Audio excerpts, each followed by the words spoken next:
വിശുദ്ധ മക്കയിലെ കോടീശ്വരിയായ കച്ചവടക്കാരിയാണല്ലോ മഹദി ഖദീജ ബീവി. ഖദീജ ബീവി മക്കത്തൊരു പരസ്യം നടത്തി.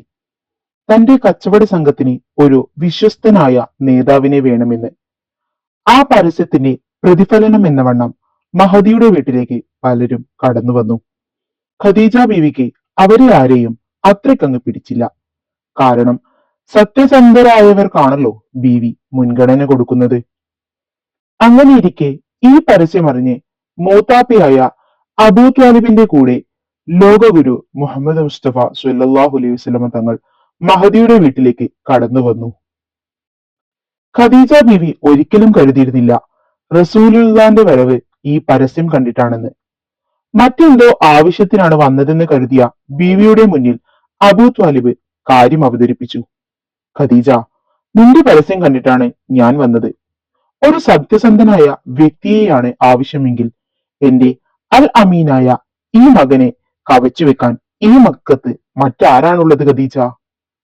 അതുകൊണ്ട് സാമ്പത്തികമായി കുറച്ച് പിന്നിലായ എന്റെ കുടുംബത്തിന് അത്താണിയാകും എന്റെ മുഹമ്മദിന് ജോലി കിട്ടിയാൽ എന്ന് അബൂ ത്വാലിബ് പറഞ്ഞപ്പോൾ നിലച്ചിരിക്കാതെ മഹാഭാഗ്യത്തിന് തിരശീല ഉയർത്തുകയാണ് മഹദി ഖദീജ ബീവി. വാതിലിന്റെ മറവ് പറ്റി ബീവി പറഞ്ഞു, സത്യസന്ധതയ്ക്ക് തന്നെയാണ് ഞാൻ മുൻഗണന കൊടുക്കുന്നത്. അതുകൊണ്ട് അങ്ങയുടെ മുഹമ്മദ് വന്നാൽ അത്രയും സന്തോഷം. അബൂ ത്വാലിബ് നന്ദിയും പറഞ്ഞുകൊണ്ട് മടങ്ങി. ബീവി പറഞ്ഞ ആ ദിവസം കൃത്യമായി റസൂൽ സല്ലല്ലാഹു അലൈഹി വസല്ലം തങ്ങൾ ബീവിയുടെ വീട്ടിലേക്ക് വന്നു. അങ്ങനെ ആ കച്ചവട സംഘത്തിന്റെ നേതാവായി തങ്ങളെ ബീവി നിയമിച്ചു. ഒരുപാട് വിലമതിക്കുന്ന ആ കച്ചവട സാധനങ്ങൾ ബീവി നബി സല്ലല്ലാഹു അലൈഹി വസല്ലമ തങ്ങളെ ഏൽപ്പിച്ചു. കച്ചവട സാധനങ്ങളുമായി നബി തങ്ങൾ സിറിയയിലേക്ക് യാത്ര തിരിച്ചു. കൂടെ മൈസറ എന്ന അടിമ സ്ത്രീയെയും അയച്ചു. യാത്രയിൽ മൈസറ റസൂൽ സല്ലല്ലാഹു അലൈഹി വസല്ലമയെ ശ്രദ്ധിക്കാൻ തുടങ്ങി. ഇത് എന്തൊരു അത്ഭുതം! മേഘക്കീറുകൾ ഇദ്ദേഹത്തിന് തണൽ വിരിക്കുന്നു. ഈ അൽ അമീനിന് എന്തൊക്കെയോ പ്രത്യേകതയുണ്ട്, മൈസറ മനസ്സിൽ കരുതി. വഴിയിൽ കാണുന്ന പാതിരിമാരെല്ലാം ചോദിച്ചു, ഇതാരാണ്? ഇത് അവസാനത്തെ പ്രവാചകനല്ലേ? വരാനിരിക്കുന്ന നബിയല്ലേ? സിറിയയിൽ ചെന്നപ്പോൾ കച്ചവടം പൊടി പൊടിച്ചു. നബി സല്ലല്ലാഹു അലൈഹി വസല്ലമ തങ്ങൾ കച്ചവട സാധനങ്ങളുടെ ന്യൂനതകളും ഗുണങ്ങളും എടുത്തു പറഞ്ഞു. എന്നത്തേക്കാളും വലിയ ലാഭവുമായാണ് റസൂൽ സല്ലല്ലാഹു അലൈഹി വസല്ലമ തങ്ങളുടെ നേതൃത്വത്തിലുള്ള കച്ചവട സംഘം മടങ്ങിയത്. മടങ്ങി വരുന്നത് ദൂരെ തന്റെ വീടിന്റെ മട്ടുപ്പാവിലിരുന്ന് ഖദീജ ബീവി കണ്ടു. തന്റെ വീടിന്റെ മട്ടുപ്പാവിലിരിക്കുമ്പോഴാണ് ആ അത്ഭുതമായ കാഴ്ച ബീവി ഖദീജ റളിയല്ലാഹു അൻഹ കാണുന്നത്. കച്ചവടം കഴിഞ്ഞു വരുന്ന റസൂൽ സല്ലല്ലാഹു അലൈഹി വസല്ലമ തങ്ങളെ മാത്രം കേന്ദ്രീകരിച്ച് ഒരു മേഘക്കീർ തണലേകുന്നു. നബി തങ്ങളെ ബീവിയെ കാര്യങ്ങളെല്ലാം ഏൽപ്പിച്ച് തിരിച്ചുപോയി. ശേഷം ഖദീജ ബീവി മൈസറയെ വിളിച്ച് കാര്യങ്ങൾ ചോദിച്ചറിഞ്ഞു. മൈസറ നടന്ന അത്ഭുത സംഭവങ്ങളെല്ലാം വിവരിച്ചു. 2 വിവാഹങ്ങൾക്ക് ശേഷം അതുവരെ മറ്റൊരു കല്യാണത്തെക്കുറിച്ച് ചിന്തിക്കാത്ത ബീവിയുടെ കൽവിൽ അന്ന് നബി തങ്ങളോടുള്ള സ്നേഹം മുട്ടിട്ടു. ഖദീജ ബീവി മൈസറയെ കല്യാണാലോചനയുമായി അബൂ ത്വാലിബിന്റെ വീട്ടിലേക്ക് പറഞ്ഞയച്ചു. അബൂ ത്വാലിബ് കാര്യങ്ങൾ കേട്ടറിഞ്ഞ് മനസ്സിലാക്കിയതിനു ശേഷം ലോകഗുരു നബി സല്ലല്ലാഹു അലൈഹി വസല്ലം തങ്ങളെ അരികത്തേക്ക് വിളിച്ചു പറഞ്ഞു, മോനെ, നിന്റെ കച്ചവടത്തിന്റെ ഉടമസ്ഥയായ ഖദീജ എന്റെ മുന്നിലേക്ക് ഒരു കാര്യം ഇട്ടു തന്നിരിക്കുന്നു.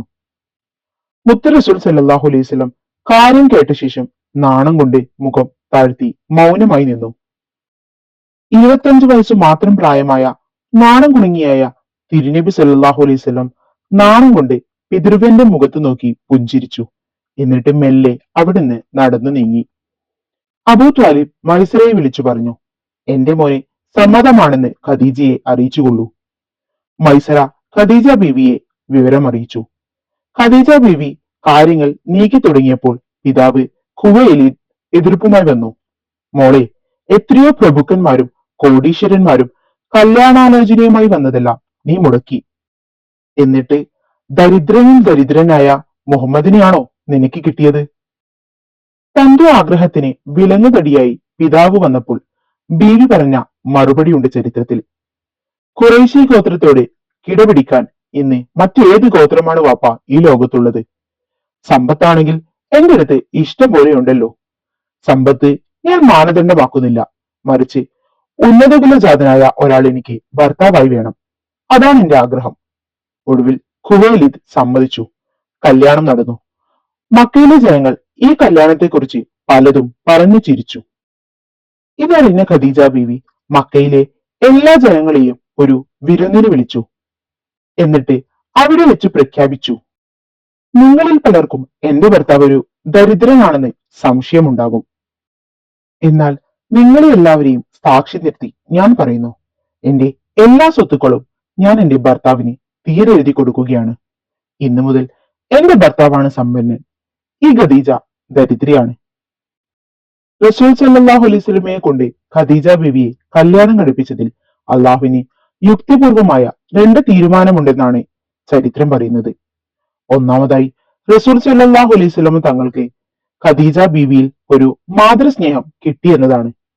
അതുകൊണ്ടാണ് ഹിറാ ഗുഹയിൽ നിന്നും പേടിച്ച് പഴി പിടിച്ചു വന്നപ്പോൾ സമ്മിലൂനിയ ഖദീജ, എന്നെ ഒന്ന് പുതുപ്പിട്ട മൂടന്റെ ഖദീജ എന്ന് പറഞ്ഞ് ബീവിയുടെ വീട്ടിലേക്കാണ് വന്നത്. മറ്റൊന്ന് സമ്പത്താണ്. ദീൻ വളരണമെങ്കിൽ സമ്പത്ത് വേണം. അള്ളാഹുവിന്റെ പ്രവാചകനെ ദീനിനെ വളർത്താൻ സമ്പത്ത് ഉപകരിക്കാൻ ഖദീജ റളിയല്ലാഹു അൻഹുവുമായുള്ള വിവാഹത്തിലൂടെ അള്ളാഹു തീരുമാനിച്ചു.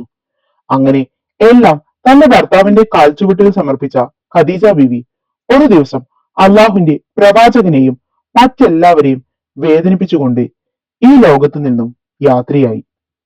റസൂലിനെ സംബന്ധിച്ചിടത്തോളം ഒരു സഹിക്കാൻ പറ്റാത്ത ദുഃഖമായിരുന്നു അത്. എപ്പോഴും താങ്ങും തണലുമായ പ്രിയ പത്നിയുടെ വേർപാട് ഒരുപാട് വേദനിപ്പിച്ചു. ബീവിയുടെ വഫാത്തിന്റെ കുറച്ച് ദിവസങ്ങൾക്ക് ശേഷം പരിശുദ്ധ റസൂൽ സല്ലല്ലാഹു അലൈഹി വസല്ലം തങ്ങൾ സ്വഹാബത്തിനെ ദീനിന്റെ പാഠങ്ങൾ പഠിപ്പിച്ചു കൊണ്ടിരിക്കുകയാണ്. അങ്ങനെ വഹീന്റെ കാര്യങ്ങൾ പഠിപ്പിച്ചുകൊണ്ടിരിക്കെ നബി സല്ലല്ലാഹു അലൈഹി വസല്ലം തങ്ങൾ പറഞ്ഞു, യാ സ്വഹാബ, ദീൻ വളരണമെങ്കിൽ സമ്പത്ത് അനിവാര്യമാണ്. അതുകൊണ്ട് നിങ്ങൾക്ക് കഴിയുന്നത് ദീനിന് നൽകണം എന്ന് പറഞ്ഞ് പിന്നെ ഒന്നും മിണ്ടിയില്ല. റസൂൽ തങ്ങളുടെ മുഖത്തേക്ക് നോക്കിയ സ്വഹാബത്ത് ഞെട്ടി. തിരുനബിയുടെ കണ്ണിൽ നിന്നും കണ്ണുനീർ കവിളിലൂടെ ഒലിച്ചിറങ്ങാൻ തുടങ്ങിയപ്പോൾ സ്വഹാബത്ത് വളരെ വേദനയോടെ ചോദിച്ചു, യാ റസൂലല്ലാ, അങ്ങേക്ക് എന്താണ് പറ്റിയത്? അങ്ങ് എന്തിനാണ് കരയുന്നത്? നബി പറഞ്ഞു, യാ സ്വഹാബ, എന്റെ പ്രിയപ്പെട്ട ഖദീജ, ദീനിന് സമ്പത്ത് വേണമെന്ന് പറയുമ്പോൾ ഞാൻ എന്റെ ഖദീജയെ ഓർത്തുപോയതാണ്. ഒരുപാട് സമ്പന്നയായിരുന്നു എന്റെ ഖദീജ. പക്ഷെ എല്ലാം ഈ വിശുദ്ധ മതത്തിന് സമർപ്പിച്ചിട്ട് എന്റെ പ്രിയപ്പെട്ടവൾ നേരാവണ്ണം ധരിക്കാൻ ഒരു കഫൻ പുടവ പോലും ഇല്ലാതെ തുന്നിക്കൂട്ടിയ ഒരു കഫൻ പുടവ ഉപയോഗിച്ചാണ് ഞാൻ കൊണ്ടുപോയി ഖബറടക്കിയത്. മുത്തുറസൂലിന്റെ കണ്ണൊന്ന് നിറഞ്ഞാൽ നീറുന്നത് സ്വഹാബത്തിന്റെ കൽബാണ്. നബി തങ്ങളുടെ വേദനയ്ക്ക് മുന്നിൽ മറുപടി ഒന്നും പറയാൻ വയ്യാതെ പകച്ചുപോയി അവർ. ഞാൻ കരഞ്ഞാൽ എന്റെ സ്വഹാബത്തും കരയും എന്ന് കൃത്യമായി അറിയുന്ന റസൂലുള്ള പറഞ്ഞു, സ്വഹാബ, കണ്ടില്ലേ എന്റെ വേദന, മനസ്സിലാക്കിയില്ലേ എന്റെ ദുഃഖം? അതുകൊണ്ട് ഞാൻ നിങ്ങളോട് ഒരു കാര്യം ആവശ്യപ്പെടുകയാണ്. എന്റെ വേദന മറക്കാൻ, എന്റെ വിഷമം പോകാൻ നിങ്ങൾ എനിക്ക് മരുന്ന് തരണം. അവർ ചോദിച്ചു, വേദനയ്ക്ക് മരുന്നോ? അതെ, മരുന്നെന്റെ ശരീരത്തിനല്ല, എന്റെ ഹൃദയത്തിനാണ് വേണ്ടത്. എന്റെ വേദന മറക്കാൻ ആരാണ് എനിക്കൊരു കഥ പറഞ്ഞു തരിക? സ്വഹാബത്ത് മുഖത്തോട് മുഖം നോക്കി. ആരും കഥ പറയുന്നില്ല. എന്ത് കഥ പറയും? ആരോട് പറയും? പ്രപഞ്ചത്തിന്റെ സത്യങ്ങളും മിഥ്യങ്ങളും രഹസ്യങ്ങളും എല്ലാം അറിയുന്ന റസൂലുള്ളയോട് എന്ത് കഥ പറയും? റസൂലുള്ള സിദ്ദീഖ് റളിയല്ലാഹു അൻഹുവിനോട് ചോദിച്ചു, അബൂബക്കറെ, താങ്കൾ ഒരു കഥ പറയുമോ? സിദ്ദീഖ് റളിയല്ലാഹു അൻഹു വളരെ വേദനയോടെ പറഞ്ഞു, യാ റസൂലുള്ള, എനിക്ക് എന്ത് കഥയാണ് അറിയുക? എന്റെ എല്ലാ കഥയും നിങ്ങളാണ്. നിങ്ങൾക്കപ്പുറത്തേക്ക് എനിക്കൊരു കഥയുമില്ല റസൂലേ. ഇത് കേട്ടപ്പോൾ റസൂലുള്ള തങ്ങൾ വിഷമിച്ച് തല താഴ്ത്തിയിരുന്നു. അത് കണ്ടപ്പോൾ സിദ്ദീഖ് റളിയല്ലാഹു അൻഹു പറഞ്ഞു, യാ റസൂലുള്ള, അബൂബക്കർ കഥ പറഞ്ഞില്ലെങ്കിൽ എന്താ? കഥ പറയാൻ അറിയുന്ന മറ്റൊരാളുണ്ടല്ലോ ഈ സദസ്സിൽ. അത് കേട്ടപ്പോൾ തിരുനബി തല ഉയർത്തി ചോദിച്ചു, ആരാണത്? അത് മറ്റാരുമല്ല റസൂലേ, ഉമർ ഹത്താബ് ആണെന്ന് പറഞ്ഞു. ഇത് കേട്ടപ്പോൾ ഉമർ റളിയല്ലാഹു അൻഹു ഞെട്ടി. യാ റസൂലല്ലാ, എനിക്ക് കഥയൊന്നും അറിയില്ല. അപ്പോൾ പിന്നിൽ നിന്നും ഒരാൾ പറഞ്ഞു, ഉമറിനെ നല്ല കഥ അറിയാൻ നബിയെ. ഉമർ ആ സ്വഹാബിയെ ഒന്ന് നോക്കി. അപ്പോൾ റസൂൽ പറഞ്ഞു, ഉമറെ, നിനക്ക് കഥ അറിയുമെന്ന് എനിക്കറിയാം. നിന്റെ ജീവിതം സംഭവബഹുലമാണ്. അതുകൊണ്ട് നീ തന്നെ ഒരു കഥ പറ. റസൂൽ സല്ലല്ലാഹു അലൈഹി വസല്ലമ തങ്ങൾ നേരിട്ട് ആവശ്യപ്പെട്ടപ്പോൾ ഉമർ റളിയല്ലാഹു അൻഹുവിനെ ഒഴിഞ്ഞു മാറാൻ പറ്റിയില്ല. യാ റസൂലല്ലാ, ഞാനൊരു കഥ പറയാം. പക്ഷേ ഖദീജ ബീവിയുടെ നഷ്ടവേദന എത്രത്തോളം മറക്കാൻ പറ്റുമെന്ന് എനിക്കറിയില്ല. ഉമർ റളിയല്ലാഹു അൻഹു കഥ പറയാം എന്ന് പറഞ്ഞപ്പോൾ തന്നെ സ്വഹാബത്തെല്ലാം പെട്ടെന്ന് ഒരുമിച്ചുകൂടി. കാരണം ഉമർ കഥ പറഞ്ഞ അതൊരു വല്ലാത്ത കഥ തന്നെയായിരിക്കും. അപ്പോൾ ഉമർ റളിയല്ലാഹു അൻഹു പറഞ്ഞു, ഛേ, അല്ലെങ്കിൽ ആ കഥ വേണ്ട. അപ്പോ റസൂലുള്ളയും സ്വഹാബത്തും ചോദിച്ചു, ഉമറെ, ആ കഥയ്ക്ക് എന്താ പ്രശ്നം? പ്രശ്നമുണ്ട് നബിയെ. കാരണം ആ കഥ എന്റെ ജാഹിലിയ കാലഘട്ടത്തിലെ കഥയാണ്. ഞാൻ ഇസ്ലാമിലേക്ക് വരുന്നതിന് മുമ്പുള്ള കഥ. നബി പറഞ്ഞു, ആയിക്കോട്ടെ, പറഞ്ഞോളൂ. ഞാൻ ആ കഥ കേൾക്കാൻ ആഗ്രഹിക്കുന്നു. റസൂലുള്ള സമ്മതിച്ചപ്പോൾ നബി തങ്ങളുടെ മനസ്സിന് അല്പം സമാധാനം കിട്ടാൻ വേണ്ടി ഉമർ റളിയല്ലാഹു അൻഹു ആ കഥ പറയാൻ തുടങ്ങി.